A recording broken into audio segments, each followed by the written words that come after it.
Bonjour à tous, j'espère que vous allez bien. Aujourd'hui, nouvelle vidéo et on est avec Georges. On est avec Georges de Slashcoin. Georges que vous connaissez, je pense déjà, vu qu'il a quand même fait plusieurs interventions sur ma chaîne. Et ben, en plus, il a sa propre chaîne YouTube qui est aussi vieille que la mienne pour le coup. On fait partie des anciens. Voilà. Et donc aujourd'hui, ben avec Georges, on va un petit peu faire le point. On va faire le point, on va faire un point de marché. Georges, il a une approche qui est quand même très différente de la mienne et c'est aussi pour ça que c'est intéressant de toujours apporter des approches différentes en termes d'analyse technique. Donc on va faire un petit peu le point du marché. On va parler un petit peu donc des stratégies d'investissement que Georges a mis en place depuis maintenant plusieurs années, que ce soit sur la partie crypto et autres vu qu'il n'y a pas que la crypto aujourd'hui. Il va nous parler également de son projet MyDID, qui a quand même pas mal évolué. Je pense qu'il y a beaucoup de choses à dire par rapport à ça. Et on va terminer par petit point expatriation et un petit peu de perspective et d'évolution future. Donc, écoute, on va attaquer, Georges. On va Yes, attaquer avec la partie analyse de marché. Donc je te laisse un petit peu la main pour faire un petit peu donc le point sur l'état actuel du marché et bien sûr gros focus sur le Bitcoin quoi. yes, ben merci Alex. Salut tout le monde.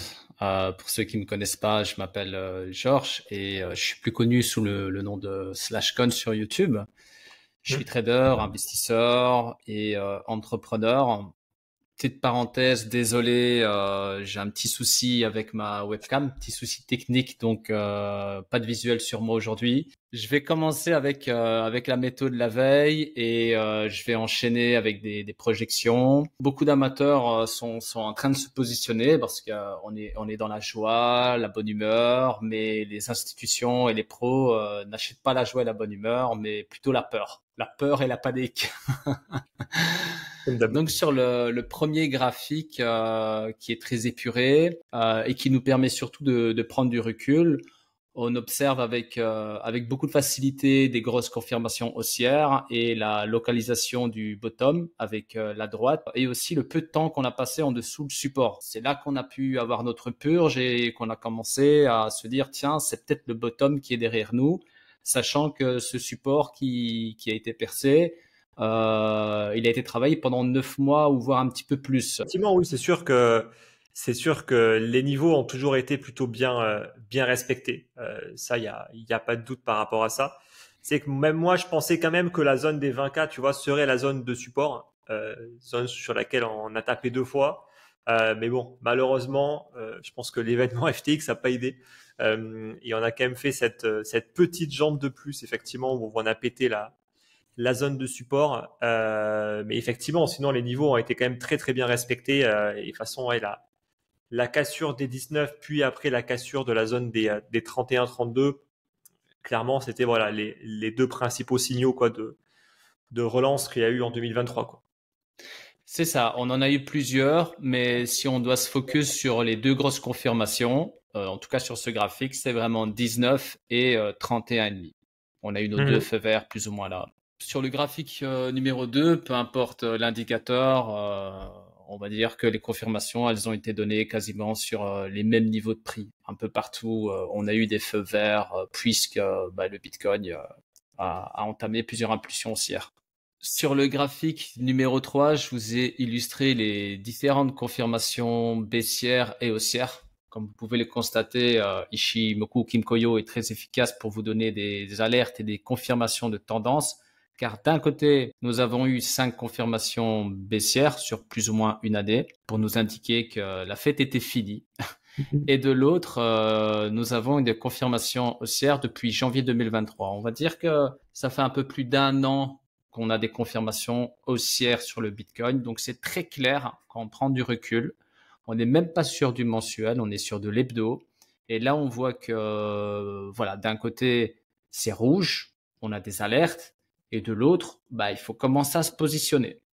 Et les dernières confirmations, on va dire que la dernière résistance d'Ishimoku était à 51K Et la toute dernière, c'était l'ATH et on l'a brisé. On était aux Ok. alentours de 67-68. Donc, on a eu que des confirmations haussières. Déjà, on passe au-dessus de la Kijun jaune. Ensuite, on la reteste. J'ai positionné une pastille jaune. On rentre dans le Kumo. On travaille le Kumo. On travaille la SSB, la résistance au-dessus. On sort du Kumo. Idem avec la lag and span.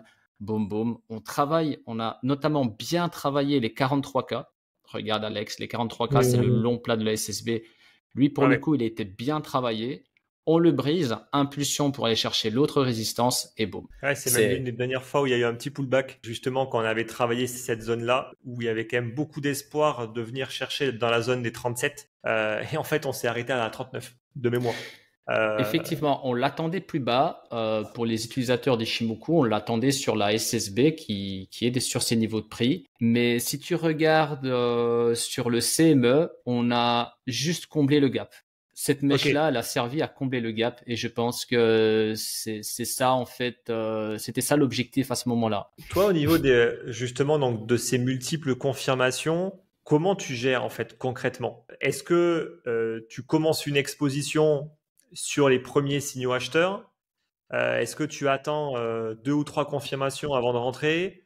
Je ne sais pas si tu peux un petit peu donc nous partager justement un petit peu ce que tu fais avec ces différentes confirmations justement. Là, on est sur du long terme. Donc, les confirmations, je vais les additionner. Il y a des confirmations CRSI, notamment sur le mensuel, qui vont me permettre de me dire, on change de tendance. Ishimoku, c'est un peu ça. C'est, tiens, on a des alertes, on a 1, 2, 3, 4, 5 confirmations. On a un changement de tendance.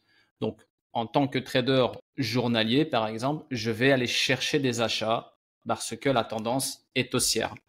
Ouais. Après, sur de l'investissement, je vais plutôt entamer des achats, comme je le disais en intro, lorsqu'il y a de la panique, lorsqu'on s'approche du bottom. C'est pas évident d'acheter sur le bottom et de vendre sur l'ATH, mais l'idée, c'est vraiment d'acheter sur des niveaux clés, tant pis si on va plus bas, et ensuite de commencer à vendre au fur et à mesure des résistances que j'aurai détectées sur Ishimoku et d'autres éléments, d'autres indicateurs. Là aujourd'hui, maintenant qu'on est en price discovery, bon, moi je suis un noob par rapport à Ishimoku, hein, donc c'est pour ça que je pose ce genre de questions. Mais il y a encore des résistances ou pas? Alors sur le weekly, non. Après, on peut en tracer à partir de la lag and span, mais ça n'a pas de sens là aujourd'hui. Sur le mensuel, c'était très pertinent aussi en termes de résistance. Mais là, on est vraiment au-dessus de tout. On est au-dessus de tous les éléments d'Ishimoku Kinkoyo. On est au-dessus de l'ATH. Pour aller chercher des résistances, il va falloir utiliser Fibonacci ou du chartisme, etc. Et ça, je vais en venir un petit peu plus loin lorsque j'aurai terminé la météo de la veille. Donc, dans le graphique suivant, vous pouvez constater que c'est tout autant limpide, même si vous n'utilisez pas d'indicateur. Il suffit de regarder le Bitcoin simplement et prendre du recul.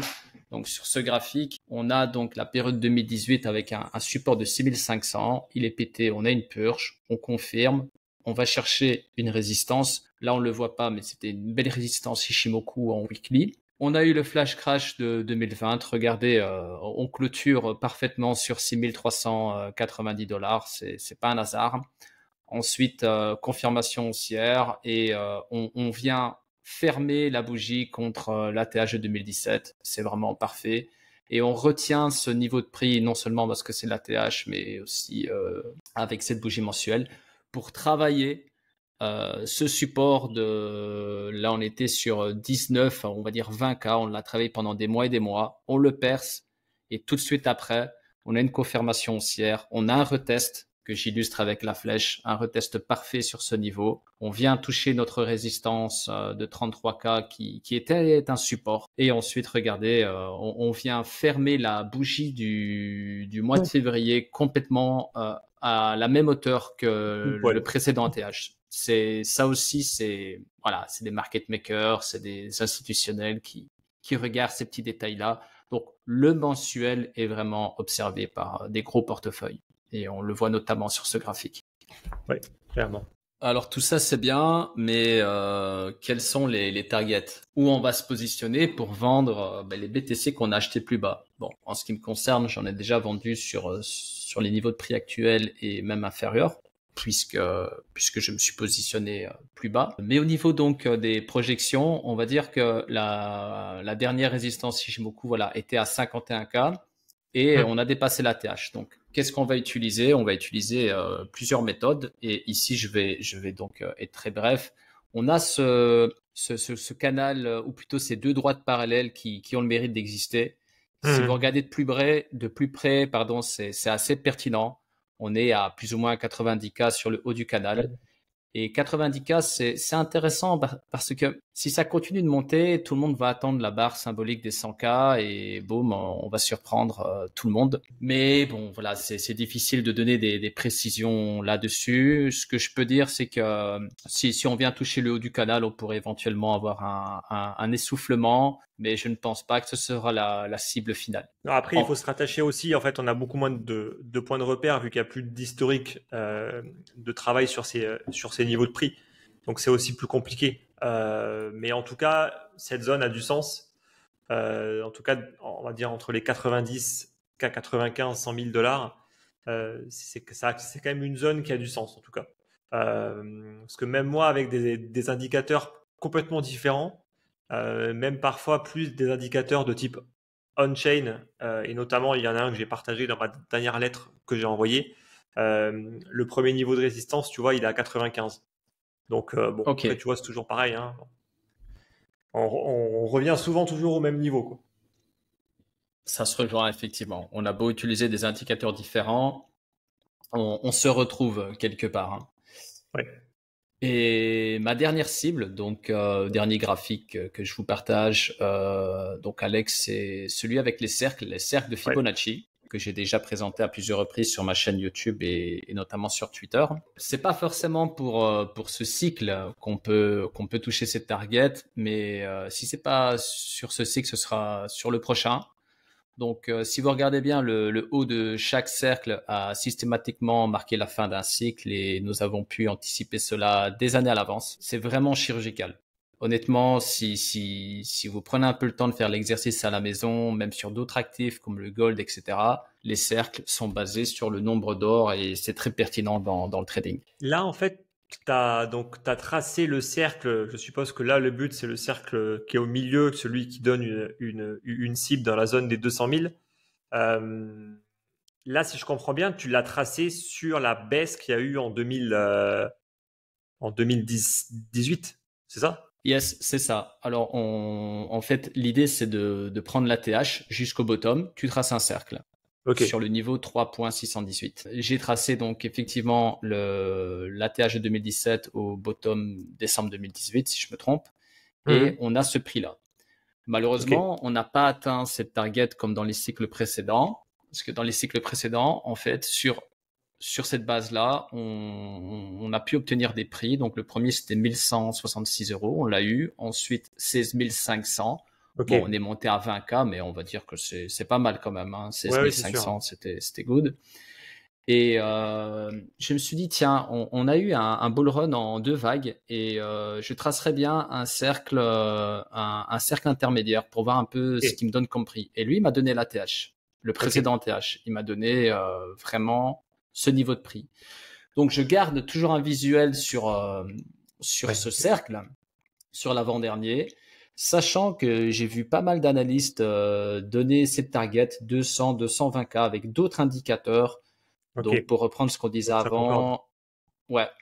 Alors, si on les touche pas pendant ce bull run et qu'on s'arrête à 80, 90, 100 ou un peu plus, un jour, si on se situe sur ce niveau de prix, je pense que psychologiquement, il y aura des ventes et il sera opportun de vendre pour acheter plus bas, etc. Ok. Et pourquoi ne pas l'avoir tracé donc sur la baisse qu'on a eue justement en 2020, en 2021?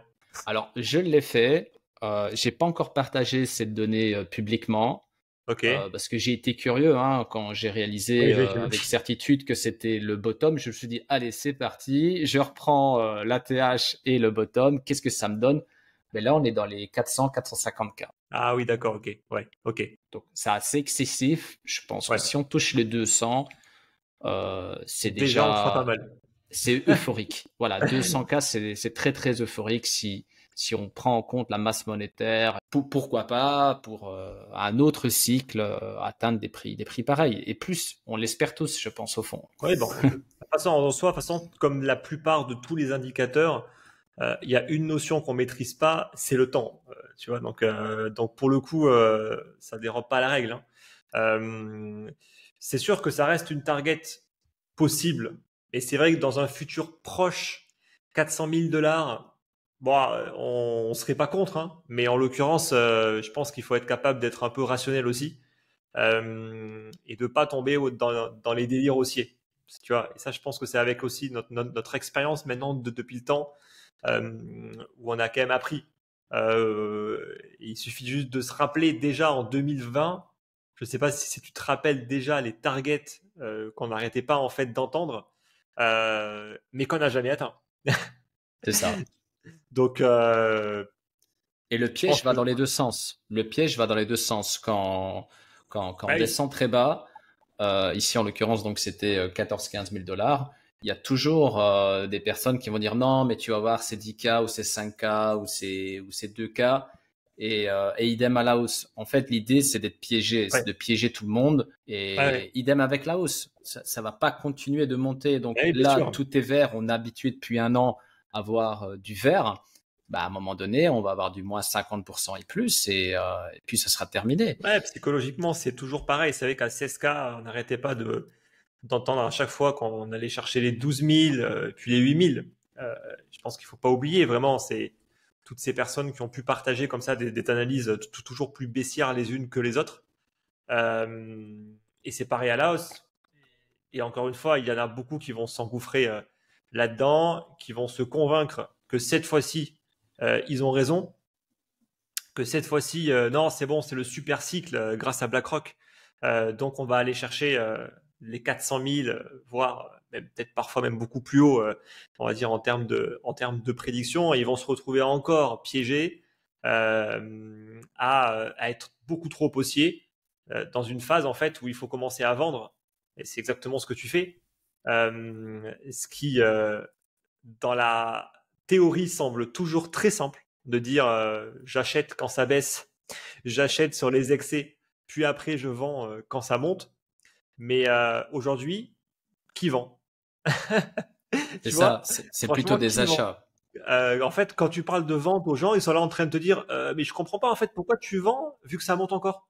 Tu vois? Et dès que tu as un raisonnement comme ça, en fait, c'est que tu n'as toujours rien compris. T'as toujours pas compris en fait le principe de fonctionnement. Euh, et malheureusement, après, ils vont se retrouver à soit vendre bien trop tard, soit jamais, parce qu'ils se seront déjà pris moins 50 ou moins 80%, et ils vont bien comprendre que ça sert plus à rien en fait de vendre, quoi. Et ça reste très difficile en vrai, hein. Moi, ça m'a pris du temps hein, pour être capable, en tout cas, de mettre ça en place, d'être à l'aise, on va dire, avec ce genre de stratégie. De mon point de vue, sans expérience, c'est très très compliqué, hein. Enfin, je pense, hein. C'est compliqué. Si on prend l'exemple des 200K, imaginons que l'ATH c'est 200K. C'est un Ouais. exemple, hein, bien évidemment. Donc on a notre ATH à 200K, ça descend à 150, rapidement à 120, on descend sous les 100, et nous on sait que le bottom c'est 30K. Donc 30K c'est le prochain bottom. Donc tout ça c'est une théorie. Ben, en Mhm. fait, si on tombe sur les 50, 60, on va dire 50, 60K, moi je vais commencer à me repositionner parce que j'aurais Mhm. vendu à 100, 150, 200, etc. Et quand on aura touché les 30K, ben, bien évidemment, 30K, c'est pertinent, c'est pas juste un exemple, il y a un peu de sens aussi sur ce niveau de prix. Ben, Mhm. ça sera encore des positions qui seront prises. Et là, à 30K, ben, tu auras toute cette masse qui va attendre un Bitcoin à 20K ou encore à 15K. Ça va repartir, on va repartir de 30 à 50, 100, et on va lâcher tout le monde. Et le monde va revenir quand on aura franchi toutes les résistances, qu'on aura eu toutes les confirmations.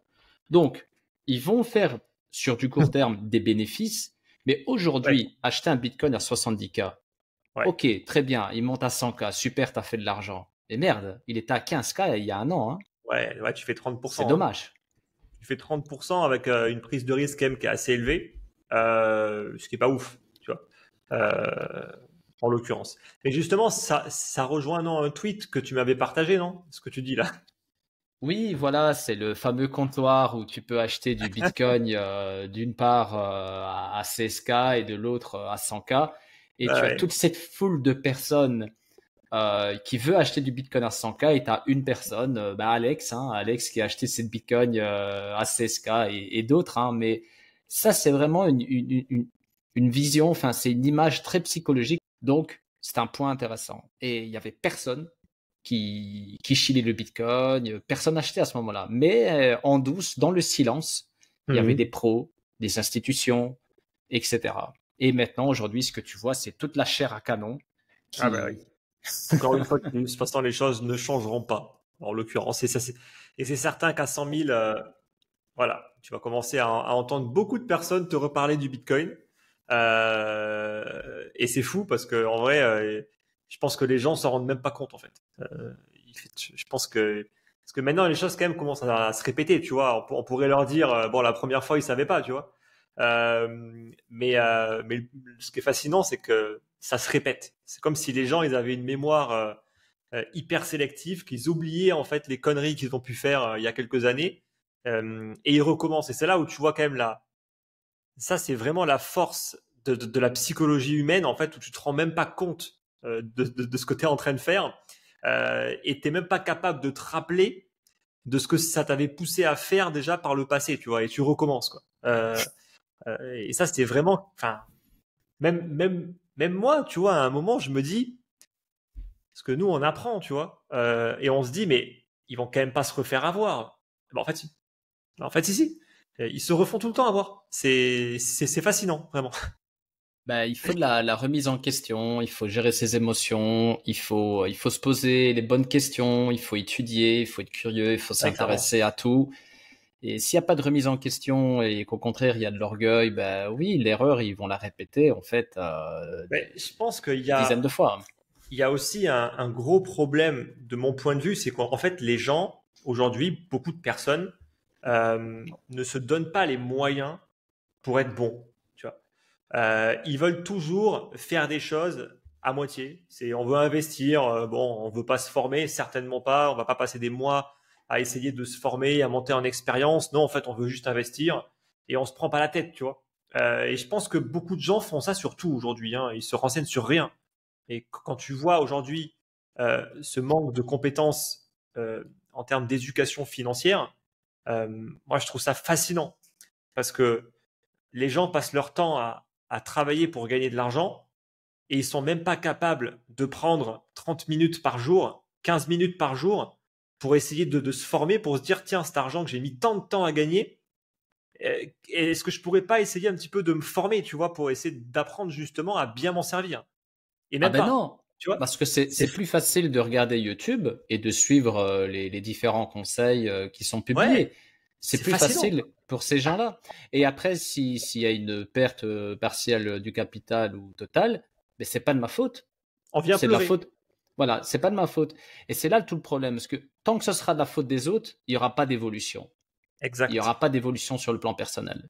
Moi, cette culture de la non-responsabilité, c'est un truc qui me fait vomir. Quand je vois des gens aujourd'hui qui nous disent «Oh, mais il a investi toutes ses économies sur un scam parce que il a fait aucune recherche et il s'est dit tiens, ils m'ont vendu un produit qui a l'air génial. Tiens, je vais mettre tout mon capital que j'ai mis des années à gagner dessus, tu vois. Après, ils se font rincer et c'est pas de leur faute. Ah mais non, Non. moi je me suis fait avoir, c'est voilà, c'est lui, c'est sa faute, c'est la faute du régulateur, c'est la faute de tout le monde, sauf de lui, tu vois. Moi je trouve ça incroyable quand même. Je sais pas, tu mets 20 ans à mettre un capital de côté, si tu mets tout ce capital-là sur un placement à la con, je suis désolé en fait, mais soit tu as vraiment un problème, mais je pense que ça concerne pas beaucoup de personnes, soit tu as vraiment un problème, on va dire, mental, t'es malade ou ce que tu veux, peut-être que tu peux te faire avoir, effectivement. Mais, euh, mais sinon, je suis désolé, t'as aucune excuse. Arrivé à un moment, il faut un minimum se poser, prendre le temps et réfléchir, tu vois. Moi, je pars du principe qu'on a tous les mêmes armes, tu vois, on est tous nés de la même manière. Encore une fois, sauf les personnes qui vraiment on va dire, sont malades. Mais sinon, dans la plupart des cas, tout le monde peut réfléchir. Et tu vois, moi, c'est cette culture-là qui m'énerve aujourd'hui. Ça, là, c'est de suite, on perd de l'argent. Ah ben tiens, on va aller faire un procès. Moi, je trouve ça fascinant, en tout cas. Vraiment, C'est ouais, problème de formation, d'éducation, ou c'est dans les gènes. C'est pas évident pour ces gens-là de changer. À partir du moment où c'est la faute des autres, il y aura pas vraiment d'évolution ouais, significative clairement. et c'est plus facile pour soi de se dire c'est pas de ma faute. C'est plus Ah oui, facile c'est la de facilité, continuer. clairement. Maintenant, écoute, je voulais aussi qu'on parle un petit peu donc des altcoins. Qu'est-ce que toi tu fais aujourd'hui sur donc on a bien compris, tu as deux stratégies. Une stratégie plutôt swing de long terme, où ton objectif ça va être d'accumuler sur des niveaux que tu juges qui sont relativement bas et tu seras capable de moyenner ensuite à la baisse si ça continue encore à baisser. Et après de faire l'inverse sur des tendances qui sont fortement haussières en vendant les résistances et par la suite en vendant les excès haussiers. Tu as une partie trading, euh, bien sûr sur du plus court terme. Est-ce que tu fais que du Bitcoin? Est-ce que tu vas sur des alts? Et comment tu gères les alts si tu vas dessus? Euh, pour les cryptos, donc si on parle que crypto, Oui, oui, là pour l'instant on est que sur. Ouais. Ok, ma stratégie, c'est de me positionner sur des actifs solides à long terme et de générer des plus-values à chaque cycle. En plus de ça, je me positionne aussi de manière éphémère, pardon, sur les autres cryptos, à on va dire à l'exception de quelques-unes. C'est-à-dire que quand je me positionne sur des actifs exotiques, on va dire, c'est vraiment toujours de manière éphémère. Mhm. Pourquoi? On en a parlé hier, hein, quand on s'est vu, parce que le top 10 ou voire le top 20 change tous les ans, mais Bien sûr. systématiquement. Mhm. Bon, après, il y a quand même des vieux bacs que j'ai. C'est pas du sentimental, mais voilà, il y a quand même quelques cryptos Mais un peu. comme, comme XRP, Litecoin. J'ai du mal, Ok. voilà, je les garde et puis ça reste quand même, si on remonte dans le temps, XRP, voilà, hein, est toujours, toujours présent dans le top 10. Donc c'est quand même pas mal Ok. avec le recul et l'historique, contrairement à beaucoup d'actifs qui sont arrivés, qui sont repartis quasiment aussi vite. Donc Ok. l'idée c'est ça, c'est BTC ETH accumulé et de manière éphémère sur des projets, mais je garde quand même, j'ai des petits coups de cœur sur des projets qui apportent des solutions. Donc tu restes quand même plus sur une stratégie de swing sur la plupart des actifs sur lesquels tu es amené à t'exposer. Yes. Ok. Donc toi, le trading de plus court terme, c'est plus quelque chose que tu as eu fait par le passé et que maintenant tu fais beaucoup moins, je suppose. Ça dépend les périodes. J'ai besoin vraiment que la tendance soit très fortement prononcée, elle peut être haussière ou baissière, hein, peu importe, Ok. on fait de l'argent dans les deux sens. Là, pour l'instant, Mhm. elle est clairement haussière. Bon, j'ai beaucoup de bouléo côté entreprise, donc c'est compliqué, mais il y a beaucoup Ouais, d'opportunités j'imagine. malgré tout. Et ouais, j'ai quand même quelques opérations en cours Ok. sur du daily, etc. Parce que le risque est assez maîtrisé vu que la tendance est C'est sûr. haussière. Il suffit de trouver des bons ratios, une bonne gestion du risque et c'est good. Ok. Donc faut Ok. en profiter, hein. C'est une période qui va pas durer des années, donc c'est un Ouais, clairement. peu, on est des saisonniers, hein. C'est comme les marchands de glace, hein. Ils vendent pas des glaces toute l'année, ça dure quelques mois et nous c'est C'est pas, maintenant qu'il faut taper sur le fer, quoi. c'est pas facile en vrai, hein. Justement, d'avoir cette capacité à se dire, tiens, là, je fais plus rien, parce qu'au final, en fait, tu as beaucoup de phases de marché où il se passe plus grand-chose, qui durent relativement longtemps. En fait, les phases qui sont très volatiles avec des directions qui sont claires, euh, en vrai, c'est quelques mois, tu vois. Et c'est très difficile pour beaucoup de personnes, justement, d'être capable de se mettre en pause, de ne plus le faire durant plusieurs mois, puis après être capable de revenir. Bon, je pense que tu as aussi d'autres activités. Je pense que ça aide. Mais c'est vrai qu'en soi, tu vois, faire du trading quand le marché il bouge pas, ça sert à rien, tu vois. C'est surtout une perte de temps et une perte d'argent dans la plupart des cas, quoi. Il Ouais, faut clairement. justement faire une pause, rester loin de tout ça et en profiter pour dégager du temps pour autre chose ou investir sur Ouais. diversifier et s'intéresser et aller chercher Justement, de la culture sur ça des sujets c'était intéressants. le thème. Mais juste avant de passer sur cette partie-là, c'est quoi ton avis aujourd'hui sur les ETF? Si t'en as un, bon, je suppose que t'en as un, mais voilà, en tout cas, c'est quoi ton avis sur l'ETF Bitcoin, puis les probables autres ETF qui pourraient arriver? Je reste encore assez nuancé parce que, encore une fois, on ne sait pas exactement à quelle sauce est-ce que la SEC est vraiment enclin à accepter ou pas les prochains ETF. Mais voilà, en tout cas, c'est quoi un petit peu ton avis aujourd'hui par rapport à ça? Bah, c'est good, hein. Ça nous a permis d'avoir le narratif tant attendu en plus du halving. On est dans la Mhm. cour des grands. On a plus de liquidité et de la chair à canon pour qu'on puisse vendre au prix souhaité. Bon, après, est-ce que c'est pricé complètement ou pas? Ou voilà, est-ce que c'est un peu exagéré? Bon, je vois du tout et comme toujours, il y a des débordements, ça va monter à autant, à autant, à autant. Bien sûr. Il y aura, je pense que c'est très fragile, ça a monté fort, mais il suffit d'une petite bad news, mais une petite, hein, vraiment, quelque chose de Mhm. léger pour se manger à moins 10, moins 15 ou voire moins 20% sur le BTC. Ça peut aller Bien très sûr. très vite. Donc là, il faut y aller avec des pincettes et être à l'affût des nouvelles concernant les ETF, etc. Ça te rappelle pas un peu justement 2017, les bad news? Parce que pour ceux qui étaient présents en 2017, chaque pullback a été accompagné par une bad news.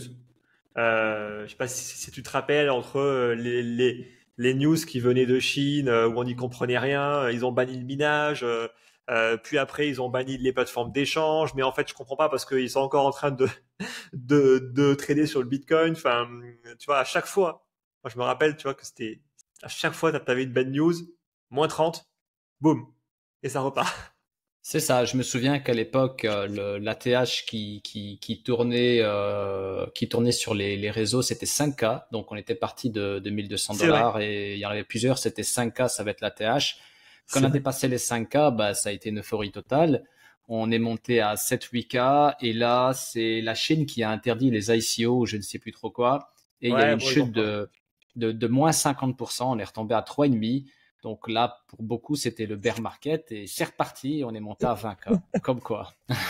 Mais c'est vrai, mais après c'est vrai, et ça l'est encore plus aujourd'hui parce que en vrai, alors là il y a un peu deux écoles. Il y en a qui disent maintenant euh, qu'on n'aura peut-être plus de corrections aussi importantes dans le sens où il y a tellement de flux acheteurs et de personnes qui attendent maintenant pour se positionner. Tu vois, ils sont peut-être pas tous en train d'acheter du Bitcoin à 70K, tu vois, qui est en train de monter en ligne droite. Il y a peut-être beaucoup de fonds qui attendent d'avoir des, euh, des meilleures opportunités pour se positionner via les ETF. Et donc, il y en a quand même pas mal qui disent que ça se trouve, en fait, on n'aura pas des grosses corrections de nouveau. On aura peut-être encore du 20 ou du 30%, mais qu'il y aura toujours un flux acheteur parce qu'il y aura beaucoup de personnes qui attendent justement des meilleurs niveaux de prix pour se positionner, quoi.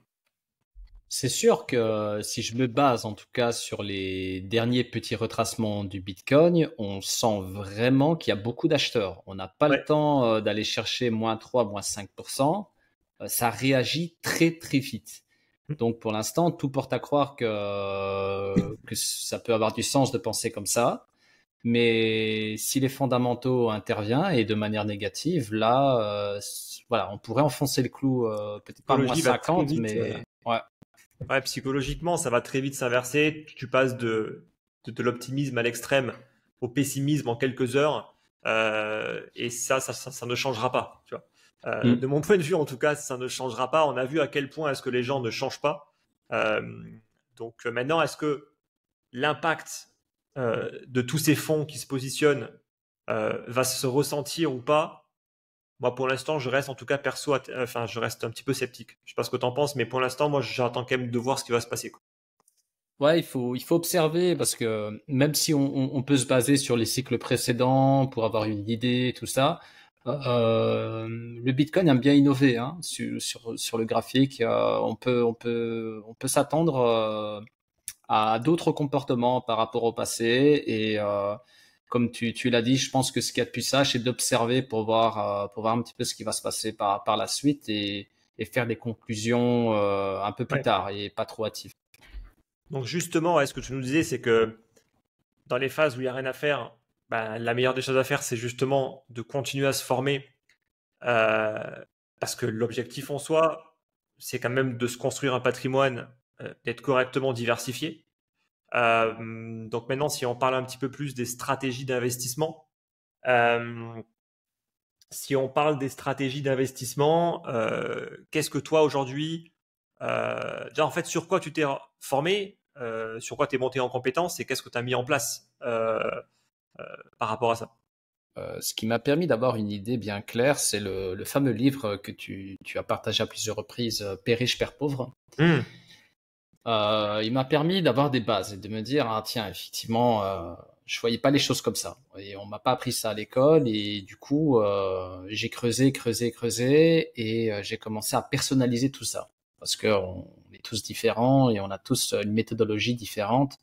Ce qui compte, c'est d'être rentable sur le moyen long terme. Ouais. Donc, la diversification, ça, c'est vraiment la clé de la réussite.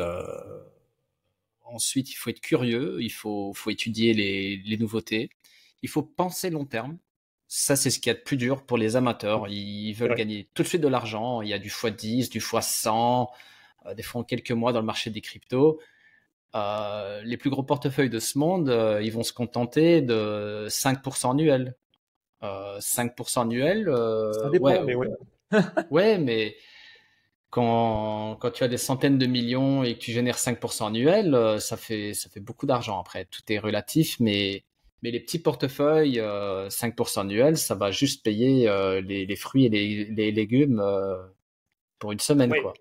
Tu vas juste te protéger de l'inflation. Donc en vrai, tu vas Et même pas avoir encore. un patrimoine en croissance, quoi. Donc, penser long terme, il faut pas hésiter à penser long terme et faut prendre conscience que on perd et on gagne de l'argent uniquement quand on vend. C'est pas au moment où on achète, c'est vraiment quand on va sortir. C'est là qu'on fait le bilan et qu'on se dit tiens, j'ai gagné parce que j'ai généré une plus-value ou j'ai perdu parce que j'ai accepté de vendre plus bas et voilà, je sors avec une perte sèche de autant. Ok. Puis sécuriser ses placements, parce que c'est bien d'investir, mais il faut pouvoir sécuriser tout ça, il faut les optimiser, il faut Mhm. revoir ses stratégies, il faut les affiner, et il faut avoir un plan pour tout ça et le suivre avec rigueur. Même s'il évolue dans le temps, il faut de la discipline. Il faut de la discipline Ouais, dans clairement. l'investissement et dans cet univers. Ah ouais, non, bah, ça c'est toujours pareil. Déjà qu'il en faut dans les cryptos, mais en vrai, en fait, il en faut partout de la discipline. Dès l'instant où t'es pas discipliné, où t'es bordélique, en général, c'est compliqué de faire les choses bien quand même. Euh, Toi, aujourd'hui, t'es exposé plus ou moins à quel niveau sur les cryptos? Euh, je suppose que tu as dû commencer comme tout le monde à être peut-être full crypto. Et aujourd'hui, t'as évolué comment? Je n'ai jamais vraiment été full Ah, crypto. même pas, ok. J'avais déjà des actifs quand je vivais en Belgique dans l'immobilier, notamment les Hmm, garages et tout ça. c'est vrai. Et j'ai vendu des actifs pour acheter de la crypto. Le Litecoin en premier, je me souviens, c'est très symbolique. C'est la première crypto que j'ai acheté, c'était du Litecoin. Euh, En fait, ça change en fonction des tendances. J'ai déjà été très très exposé. Et le Aujourd'hui, je principe. m'intéresse fortement aux actions et actions à dividendes. J'ai fait de belles opérations, notamment sur Meta. Je m'attendais pas à ce que ça monte. Franchement, je m'attendais. Quand il est descendu aux alentours des 80, je me suis positionné à 170. Et j'ai des regrets parce que je me suis positionné bien, mais Mhm. pas assez. C'est ça le C'est problème. plus, c'est plus dans le même Jamais pied. j'aurais imaginé que ça monterait autant. J'aurais su ça, c'était all-in, quoi. Mais bon, je suis déjà Ouais. content de cette opération et d'autres qui se sont bien déroulées, comme Netflix également. Il y a une raison particulière ou pas de plus s'orienter sur le stock picking que de l'indiciel, par exemple? Bah, en fait, je regarde les graphes en mensuel et puis bon, je regarde les fondamentaux de chaque entreprise. Par exemple, si Ok. c'est une entreprise automobile, je vais me dire, tiens, là, on est vraiment sur un gros range de 30 ans où on a des plus hauts et des plus bas. Et là, on est sur le plus bas. Donc, je rentre Bon, pas comme ça d'un coup, hein, mais je rentre et en plus, j'ai des dividendes qui sont déjà raisonnables aujourd'hui. Donc, si ça augmente, ça Ok. sera encore plus intéressant pour la Donc faire simple. ouais, on est quand même sur du swing. En fait, d'une certaine manière, on est sur du swing de long terme. Ouais. Euh, Si les graphiques sont pas jolis, voilà, en gros, tu rentres pas, quoi. Non, c'est ça. Par exemple, j'ai regardé Nintendo pendant des années. Je me suis jamais décidé. Je me suis Ok. jamais décidé parce que voilà, j'ai pas senti l'opportunité de rentrer. J'ai bien fait parce qu'il y a beaucoup d'hésitations et ils sont toujours pas sortis Ok. leur prochaine console. C'est compliqué. Donc des Ça, fois j'observe et je perds du temps. c'est un petit peu de ton côté trader, je pense, parce que moi, en fait, moi, j'ai fait un peu pareil. C'est-à-dire que euh, je m'étais un petit peu lancé sur du stock picking à un moment, notamment de small cap. J'avais regardé, mais j'avais un gros problème, c'est que d'un point de vue technique, la moitié des projets, ils étaient en tendance baissière. Ouais. Et tu vois, je me suis dit, je n'arrive pas à me dire que c'est une bonne idée de rentrer sur un actif qui est dans un train de baissier. Parce que nous, on sait que ça fonctionne, l'analyse technique. Bon, il y a des personnes qui vont te dire, c'est de la fantaisie. Très bien pour eux. Mais, mais tu vois, nous, on sait que ça fonctionne. Et c'est vrai que uniquement se baser sur le fondamental, moi, je peux pas. Tu vois. Donc, je sais pas si c'est toi, c'est pareil, mais en tout cas, Non, non. Non, si acheter un couteau qui tombe, ça m'intéresse pas.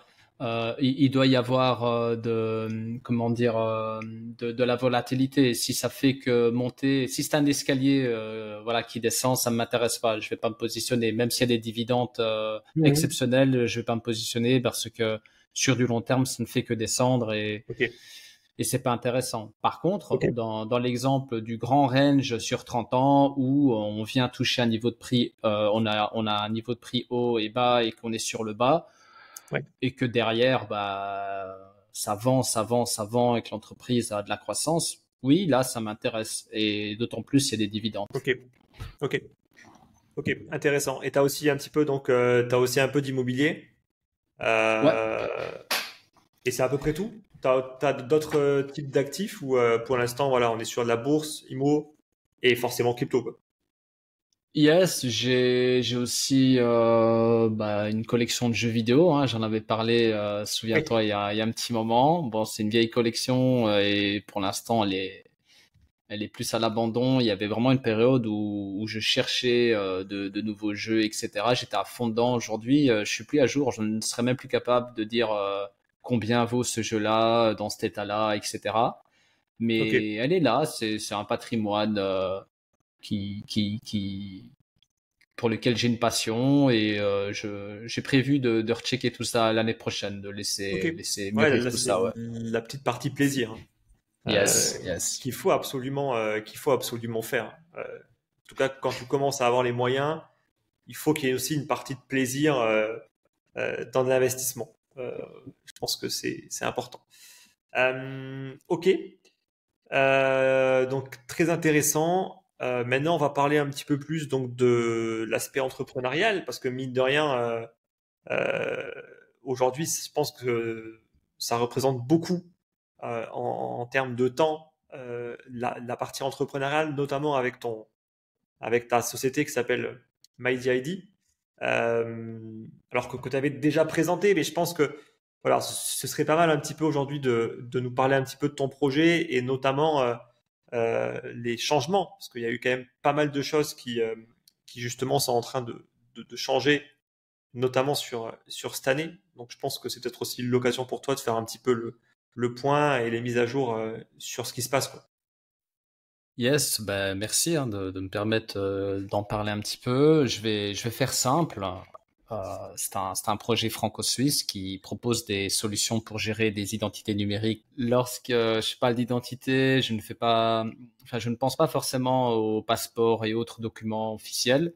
Je pense à notre vie numérique quotidienne qui font de nous des êtres uniques sur le net. Toutes nos actions, participations, déplacements, accomplissements, formations et j'en passe Oui, composent notre identité numérique. Nous sommes tous engagés pour que chaque utilisateur puisse contrôler son identité de manière souveraine. Ça, c'est vraiment notre priorité et c'est ce qu'on a mis en place. mais aussi de manière sécurisée. Tu peux gérer et stocker tes données directement locales sur ton téléphone. Tu peux t'authentifier et gérer ton consentement pour différentes utilisations.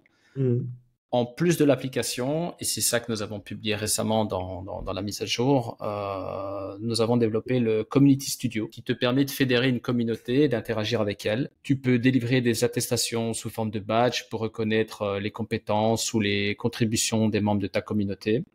Tu peux même créer un business carrément dessus. Enfin, il y a énormément de use cases donc qui sont possibles et je vais par exemple moi-même bientôt faire une démonstration avec Ishimoku Kinkoyo.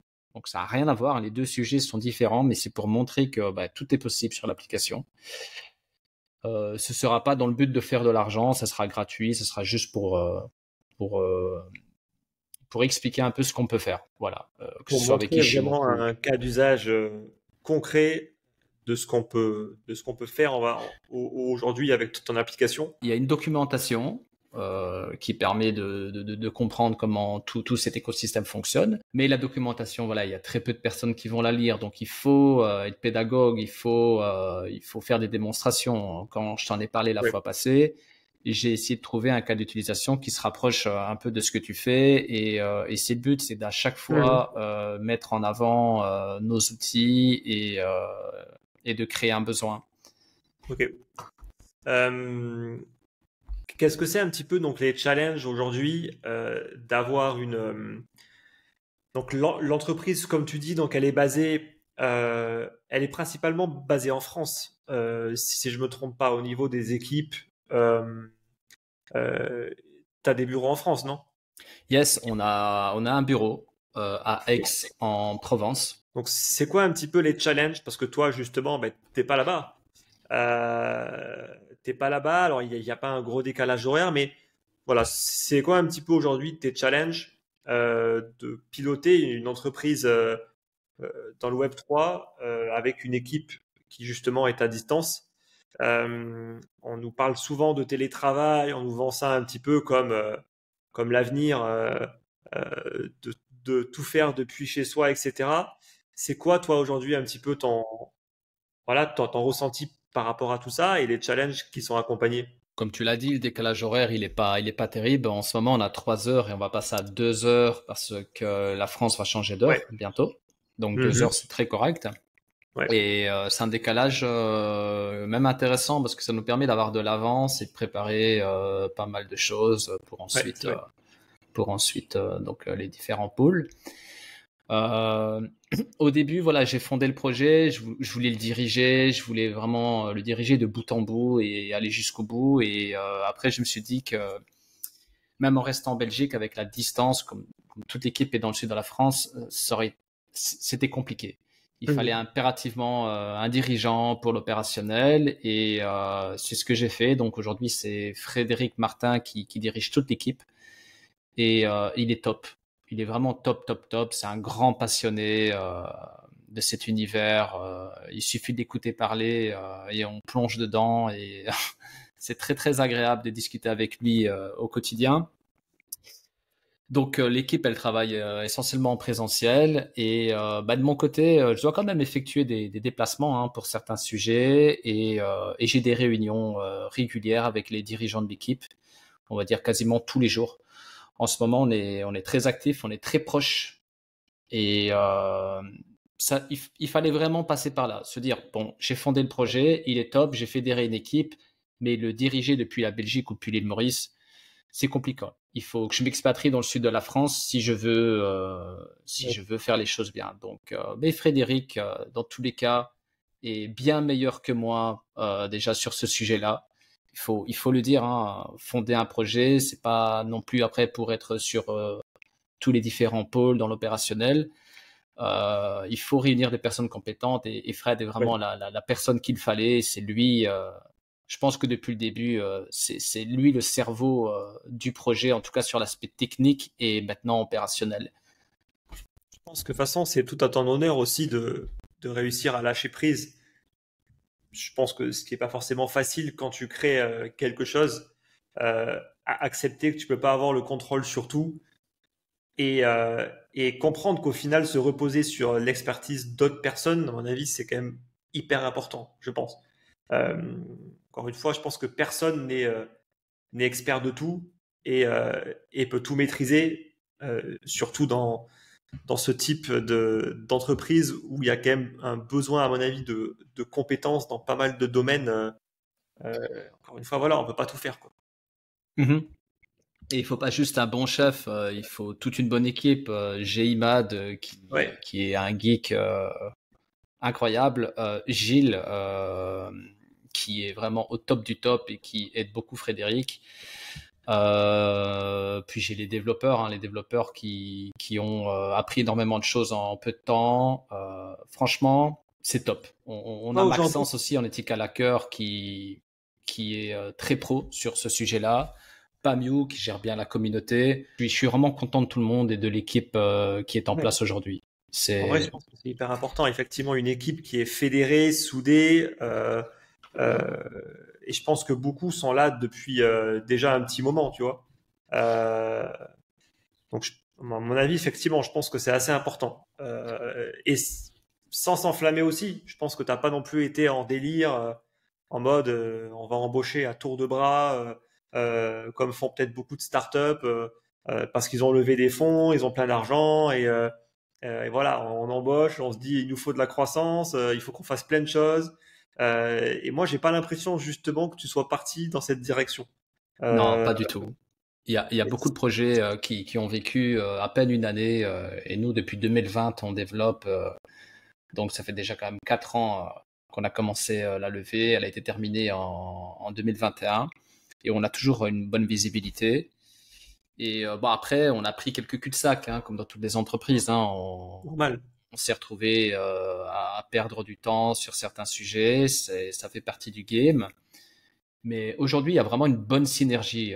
C'est important de prendre du plaisir quand tu travailles. Et je Bah vois ouais. que dans l'équipe, quand je discute avec toute l'équipe, tout le monde prend du plaisir, tout le monde est content, tout le monde est indispensable. C'est top de voir ça. Il y a vraiment une bonne entente sur le plan humain et ça, c'est motivant.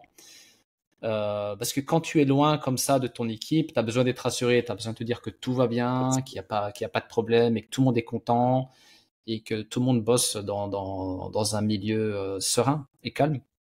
Allez, top. Et Et la dernière question, un des gros soucis des boîtes qui sont dans le Web3, c'est la cyclicité du marché. Euh, Comme tu dis, donc ça fait 4 ans maintenant. Donc ça veut dire que vous avez connu une phase haussière, une phase baissière et renouveau une phase haussière. Euh, c'est quoi un peu donc les challenges justement dans les deux phases, tu vois? Parce que je pense que l'un des problèmes aussi, c'est peut-être que dans les phases haussières, il faut aussi rester motivé. Il faut rester motivé par le projet. Il faut pas être emballé par les prix qui pètent dans tous les sens parce que j'imagine, tu confirmeras si c'est vrai ou pas, mais je pense que dans la plupart des cas, est-ce que justement, est-ce qu'ils sont investis en fait dans les cryptos? Ça, c'est une question que je me pose, tiens. Est-ce que des personnes qui bossent dans le Web3, que ce soit les devs ou dans n'importe quel secteur, est-ce que c'est des personnes qui sont investies et qui peuvent donc être impactées psychologiquement par les différents cycles qu'on peut avoir? je pense qu'il y a les deux. De mon côté, j'ai pas posé la question à tous les membres de l'équipe hein, s'ils avaient s'ils spéculaient. Je sais qu'il y en a un ou deux, c'est non, ou alors des petits vieux bags, mais pas de spéculateurs. J'ai pas vraiment de spéculateurs dans l'équipe. Il y Ok, en a eu, mais là actuellement, c'est plus des passionnés qui se sont positionnés bah, sur le Bitcoin et Ethereum parce que voilà, ils sont dans cet univers-là, mais ils vont pas vraiment avoir des émotions sur la hausse du Bitcoin ou la baisse, parce que j'ai vécu ça avec eux, hein, comme tu l'as dit, pendant plusieurs ouais, cycles, bien et sûr. c'est dingue, ils sont même encore plus forts que moi. Hein. Il n'y a pas de panique, c'est le calme, peu importe le prix du Bitcoin. Tu sens vraiment que c'est pas un stress de ce côté-là, non. Et ça, Ouais. c'est plutôt positif, je pense. Donc là, on est sur des vrais profils de personnes qui sont assez rares à mon avis, mais qui sont vraiment là pour la tech. C'est ça. Euh, et qui arrivent absolument déconnectés par rapport à la partie prix, spéculation, où en fait vraiment ça leur passe au-dessus, et ils s'en foutent quoi. Ouais, bah après voilà, on a tous un salaire, mais ils ont pas ce côté intéressement et problème Ouais, avec l'argent. Ça c'est beau, ça c'est vraiment, c'est pour ça que j'arrête pas de dire que j'ai une bonne équipe parce qu'il y a pas tous ces problèmes-là du coup et c'est top. ouais, je pense que de toute façon en vrai c'est important parce qu'à mon avis sinon j'imagine même pas le bordel, tu vois. Euh, Bon, après, mais ça en tout cas, n'empêche pas qu'il peut y avoir des négociations sur des sujets, c'est normal, on est tous des êtres humains, mais on ouais, n'est bien sûr. pas dans des profils chiants. Non, non, c'est vraiment des passionnés. À mon avis, c'est ce qu'il faut de toute façon pour être capable de faire un beau produit de toute façon. Bah, c'est le nerf de la guerre, c'est l'équipe, hein. En vrai, euh, c'est clairement sur l'équipe qu'il faut se raccrocher. Et de toute façon, et en plus, parce qu'il y aura des moments difficiles, il y aura des erreurs qui vont être faites. Et c'est là où tu vois justement si c'était une bonne équipe ou pas, tu vois. Si tout le monde quitte le navire au moindre pépin, bon, ben, au final, c'est que tu as quand même mal fait ton travail de base, tu vois, je pense. C'est ça, mais il faut quand même un bon équilibre. Si on est là que pour la tech et qu'on pense pas à la croissance Ah ben de ouais, l'entreprise, business model et tout ça, là, tout doucement, on est en train de se mettre la pression pour le token, pour faire rentrer de l'argent aussi dans les caisses, pour valoriser l'entreprise et tout ça. Donc, il faut un bon équilibre. On peut pas juste se dire c'est super ce qu'on développe pour l'humanité. Il faut aussi qu'on ait un regard financier. Et ça, c'est tout le monde sûr. en a conscience et on travaille beaucoup là-dessus.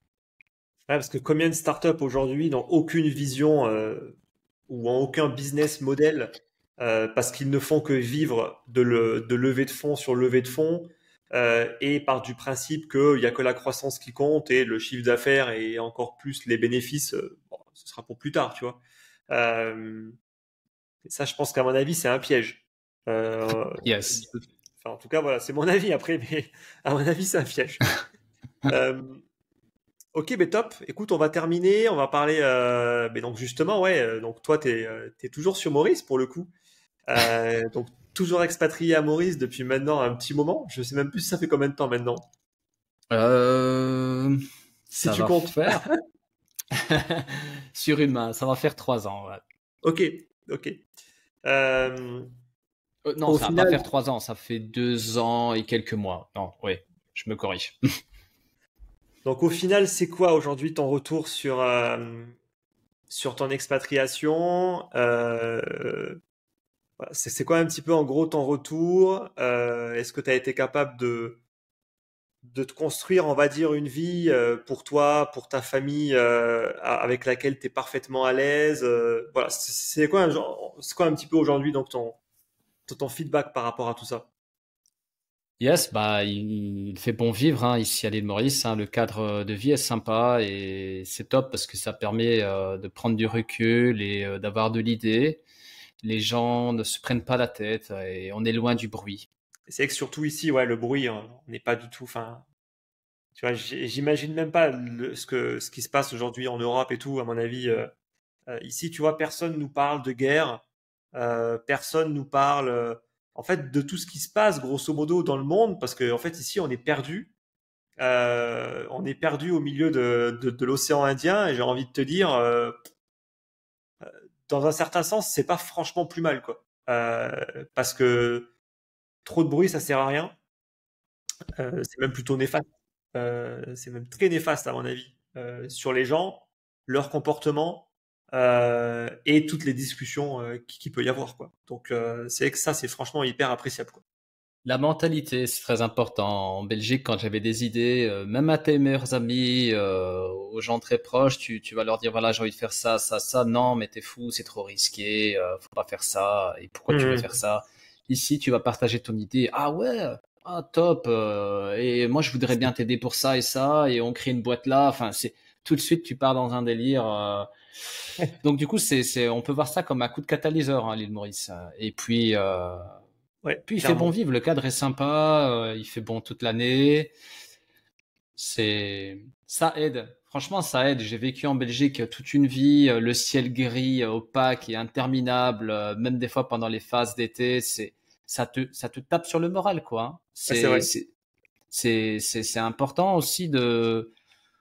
Enfin, je me suis rendu compte que la lumière, juste la lumière du soleil, pas forcément la chaleur, ça te fait du bien. Et si ça te fait du bien, t'es plus productif Ah oui, clairement, clairement. et Tu tu vois, là, dégages un aura. je parlais encore avec mes parents hier, qui sont totalement déprimés parce que ça fait un mois, il fait froid, il pleut, et c'est vrai que, en fait, aujourd'hui, je sais même plus ce que c'est, tu vois. Parce que nous, en fait, il pleut une journée, mais c'est extrêmement rare qu'il va faire gris plusieurs jours de suite, tu vois. Donc, on est Pendant les tellement pas cyclones. habitué à ça, tu vois. Après, il y a bien sûr des points négatifs, mais quand tu pèses le tout, Ah, bien sûr. franchement, go pour Maurice, quoi. Maurice ou d'autres destinations. Ouais, Mais clairement, clairement. il y a des points positifs aussi à vivre en France et en Belgique, hein. Tout se discute, mais après, c'est le choix de chacun et les envies de chacun et ce qu'on cherche. C'est surtout ça. Si vous vous sentez bien en France ou en Belgique, mais c'est cool, continuez. Si vous êtes rentable là-bas Oui, c'est et sûr. que ça se passe bien, faut rien changer. Ah oui, non, clairement, clairement. De toute façon, ouais, il y a bien évidemment des points négatifs. Et c'est aussi pour cette raison-là qu'il y a pas mal de personnes qui, tout simplement, ne peuvent pas vivre ici. Il y a des personnes pour qui il y a certaines choses qui sont importantes, d'autres pour qui c'est moins important. Et c'est sûr que, de toute façon, il n'y aura jamais un endroit parfait. Ça, c'est une évidence. Euh, Écoute, on va terminer. Qu'est-ce qu'on peut te souhaiter, Georges? C'est quoi un petit peu, je sais pas, ça des plans, des choses que tu as envie de faire, que tu as prévu de faire.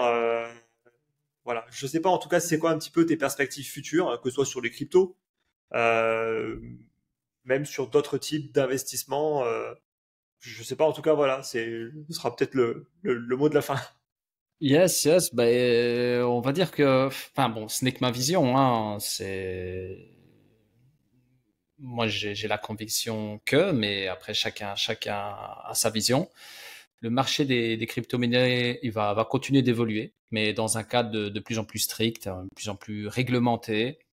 C'est inévitable et c'est positif. Il y aura Mhm. toujours des opportunités, mais le BTC restera le plus solide. Je pense qu'il restera top 1, il aura la couronne encore pendant très longtemps. Je continuerai également à accumuler des ETH comme je peux et j'ai toujours mon vieux bac d'XRP. Il est là, j'ai des XRP, j'ai des Litecoin et bon, il y a peut-être un côté sentimental aussi, je sais pas. En ce qui Surtout concerne, si, ouais, si tes Litecoins sont les premiers que tu as achetés, à mon avis, il y a un petit côté quand même sentimental. ouais, c'est ça. En ce qui concerne les prochaines vagues qui attireront l'attention des investisseurs, hein, là où ça va être intéressant de se positionner, je pense notamment au secteur de l'identité numérique. Bon, c'est pas forcément parce que je développe un projet dans ce secteur, hein. Franchement, je suis objectif. Je vois les choses ainsi, même si je n'étais pas entrepreneur dans ce secteur. Regardez franchement l'ampleur prise par les NFT, la DeFi et bien Mhm. d'autres vagues. Notre identité a bien plus de valeur que tout ça. Et aujourd'hui, on n'a aucun contrôle sur notre vie numérique. Ouais. Avec une réglementation qui deviendra de plus en plus stricte, il y aura une forte demande pour des solutions et des outils qui vont te permettre de gérer tout ça efficacement. Ce ne seront pas seulement des particuliers qui créeront la demande, mais aussi des Mhm. entreprises et les gouvernements. Il y a 10 ans, c'était trop tôt. Dans 10 ans, Ouais. ce sera trop tard. Nous, chez MyDID, ça fait déjà 3 ans qu'on développe et on a au moins 4 ans de réflexion sur le sujet. Donc, on verra. On observe des projets qui font beaucoup parler d'eux, qui sont pas forcément éthiques comme WorldCoin. On est totalement contre. On n'est vraiment pas sur la même longueur d'onde. Mais ce qui Tu est m'étonnes. intéressant avec des projets comme celui-là, c'est que les gens s'intéressent de plus en plus au secteur de l'identité numérique. Et du coup, ça nous donne de la visibilité quelque part et les projecteurs se braquent tout doucement vers nous. Et ça, c'est le seul point positif qu'on peut en tirer sur ce type de projet. Ouais, non, clairement. Et tiens, dernière question, là tu me fais penser en parlant de WorldCoin. Euh, Qu'est-ce que tu penses justement de tout ce qui touche aux IA aujourd'hui et est-ce que ça va avoir un impact également sur les données et sur l'identité numérique. Oui, oui, non, les IA, ça c'est sûr que c'est une vague. Et si en plus tu l'associes aux données personnelles, ça va être tout simplement incroyable. Donc je suis focus là-dessus. Hein, on l'a bien vu avec l'émergence de ChatGPT et les autres outils qui sont arrivés. On est vraiment là, on vit dans une période assez incroyable. On est Mhm. dans un tournant majeur où tout va aller très vite en termes d'évolution. Ouais, L'intelligence artificielle et puis les super intelligences artificielles vont vraiment nous permettre de dépasser des limites qu'on n'aurait pas imaginé dépasser avant des siècles. ouais, C'est clairement. dingue ce qu'on vit. Ouais, c'est qu'en termes de productivité, déjà, on commence à avoir des trucs qui sont assez fous. Et à mon avis, c'est pas terminé. De productivité, et je parle même pas ensuite de toute la donnée. Hein. Euh, mais ok. Ben écoute, merci en tout cas. Merci Georges pour tout ça. Je pense qu'on a quand même fait un bon tour. On a fait un bon tour des choses. Donc, écoute, merci. Moi, je te souhaite bon courage en tout cas, et notamment pour ton projet, en te souhaitant un maximum de réussite sur MyDID. Euh, et puis tout le meilleur, écoute, de toute façon, sur tes investissements et également sur ta vie perso. Ben, merci Alex pour l'interview. Salut tout le monde. Et bah, si vous avez des questions, n'hésitez pas. Hein, j'irai jeter quelques coups d'œil en commentaire si je peux aider. Merci encore et à la prochaine. Avec plaisir. Merci. Allez, bye bye à tout le monde et on se retrouve de façon très très vite pour une prochaine vidéo. Bye bye.